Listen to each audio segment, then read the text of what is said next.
ময়মনসিংহের ফুলবাড়িয়ার প্রবাসী মানব কল্যাণ ফাউন্ডেশনের পক্ষ থেকে পরিবেশের ভারসাম্য রক্ষায় বৃক্ষ বিতরণ কর্মসূচি পালন করা হয়েছে। রবিবার সকালে উপজেলার কিশোরগঞ্জ পলাশীহাটা বহুমুখী উচ্চ বিদ্যালয় ও কলেজের শিক্ষার্থীদের মাঝে বিভিন্ন ফলজ এবং বনজ গাছের চারা প্রদান করা হয়। এ উপলক্ষে সংক্ষিপ্ত অনুষ্ঠানের সভাপতিত্ব করেন পলাশীহাটা দাখিল মাদ্রাসার সুপার মাওলানা খোরশেদ আলম। এতে প্রধান অতিথির বক্তব্যে পলাশীহাটা বহুমুখী উচ্চ বিদ্যালয় ও কলেজের ভারপ্রাপ্ত অধ্যক্ষ মোহাম্মদ নাজমুল ইসলাম এবং বিশেষ অতিথির বক্তব্যে সমাজসেবক নজরুল ইসলাম সংগ্রামী প্রবাসী মানব কল্যাণ ফাউন্ডেশনের এই কার্যক্রমকে স্বাগত জানান। সমস্ত ভাইয়েরা আমাদের বিদেশে আছে, অনেক বড় কষ্ট করে তারা টাকা পাঠায় বাংলাদেশে। ওই টাকা থেকে কিছু সঞ্চয় করে একটা সংগঠন করা হয়েছে, যার নাম দেওয়া হয়েছে প্রবাসী মানব কল্যাণ ফাউন্ডেশন। আসলে তাদের প্রতি আমি কৃতজ্ঞতা জানাই।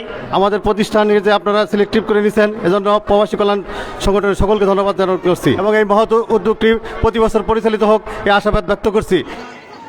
এছাড়াও আমন্ত্রিত অতিথি হিসেবে বক্তব্য রাখেন সমাজসেবক শহীদুল ইসলাম সরকার, শামসুর রহমান সুমন, মোহাম্মদ আব্দুর রহিম, মোহাম্মদ খোরশেদ আলম, উসমান গনি স্বপন, মাওলানা ইউসুফ আলী, মাওলানা আনিসুর রহমান, মোহাম্মদ শামীম মণ্ডল, মাওলানা ওমর ফারুক, KM মাসুদ রানা ও রাতুল হাসান প্রমুখ।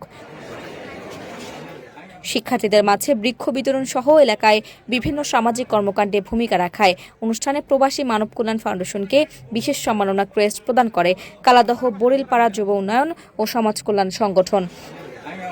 অনুষ্ঠান পরিচালনা করেন সমাজসেবক আব্দুর রৌফ রাব্বানী রুবেল। পরে শিক্ষার্থীদের মাঝে ফলজ ও বনজ গাছের চারা বিতরণ করেন অতিথিবৃন্দরা।